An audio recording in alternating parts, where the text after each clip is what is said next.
Bismillahirrahmanirrahim. İmam Əli əleyhissalam buyurur: Allah sizi təqvalı və pəhrizkar olmağı tapşırıb. Onu öz razılığının son dərəcəsi edib və bəndələrindən təqvalı olmalarını istəyib. Buna görə də Allahdan qorxun və təqvalı olun. O Allah ki, daim onun huzurundasınız, sizin işləriniz onun əlindədir və hərəkətləriniz onun ixtiyarındadır. O elə bir varlıqdır ki, əgər əməllərinizi gizlətsəniz, bilər və əgər aşkar etsəniz, yazar. Sizə möhtərəm gözətçilər təyin edib ki, heç bir haqqı qələmdən salmaz və heç bir şeyi boş yerə yazmazlar. Bilin ki, hər kim təqvalı olsa, Allah Taala fitnə fəsadlardan çıxmaq yolunu ona göstərər. Zülmətlər içində ona bir nur bəxş edər.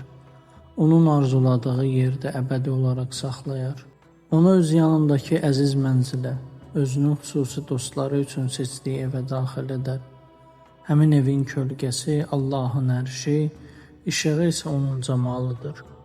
Oranın zəvvarları mələklər, dostları isə onun peyğəmbərləridir.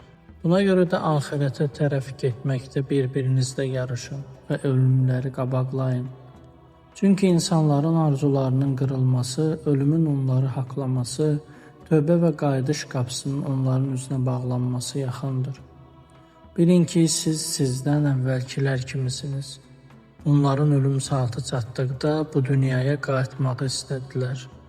Siz öz evi olmayan, evdən köç edən müsafirlər kimisiniz. Sizin ondan köçməyiniz elan və bu dünyada azuqə götürməyiniz əmr olunub.